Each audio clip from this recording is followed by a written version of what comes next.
Sponsor visa প্রত্যাশীদের জন্য August মাসে নুল্লা ওস্তা এবং ভিসার সর্বশেষ আপডেট হল 1. নুল্লা ওস্তা বিতরণ ও বিভিন্ন শহরের আপডেট। প্রক্রিয়া ও ছাড়পত্র। ইতালির বিভিন্ন প্রিফেকচুয়া বা স্থানীয় শহরগুলোর অফিস থেকে আগস্ট মাস জুড়ে পেন্ডিং থাকা কাজের ভিসা নুল্লা ওস্তা বা ছাড়পত্র ইস্যু করার গতি কিছুটা বাড়ানো হয়েছে। রোম, ভেনিস সহ বেশ কিছু বড় শহরের প্রিফেকচুর থেকে ধাপে ধাপে নুল্লা ওস্তা আসার খবর পাওয়া যাচ্ছে। যাচাই বাছাই ও দীর্ঘসূত্রতা। যারা পূর্বের ক্লিক ডে বা ডেক্রেতো ফ্লাসে আওতায় আবেদন করেছেন কিন্তু এখনও নুল্লা ওস্তা পাননি, তাদের অনেকের ফাইল নিয়ে প্রিফেকচুর ও পুলিশ হেডকোয়ার্টারে অধিকতর যাচাই বাছাই চলছে। ফলে কিছুটা সময় বেশি লাগলেও বৈধ আবেদনগুলোর ফলাফল আসার প্রক্রিয়া অব্যাহত রয়েছে। 2. ভাফস গ্লোবাল ও ভিসা সাবমিশন আপডেট।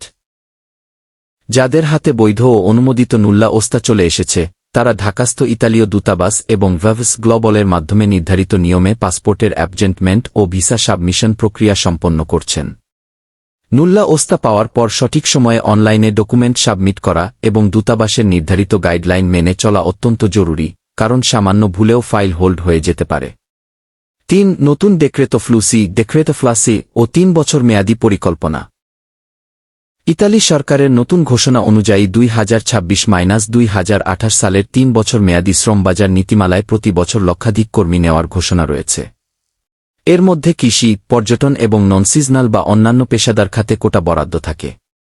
সামনের পর্যায়গুলোর আবেদন বা নতুন প্রক্রিয়ার জন্য ইতালির স্বরাষ্ট্র মন্ত্রণালয়ের মিনিস্টেরো ডেলেন্টার্নো অফিসিয়াল পোর্টালের নির্দেশনা অনুযায়ী প্রস্তুতি নিতে হয়।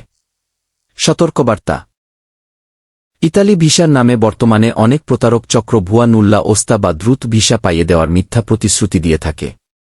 তাই যেকোনো কাগজপত্রের সত্যতা নিয়ে শতভাগ নিশ্চিত না হয়ে এবং ব্যাংক লেনদেন বা বড় অঙ্কের টাকা হস্তান্তরের ক্ষেত্রে সর্বোচ্চ সতর্কতা অবলম্বন করুন।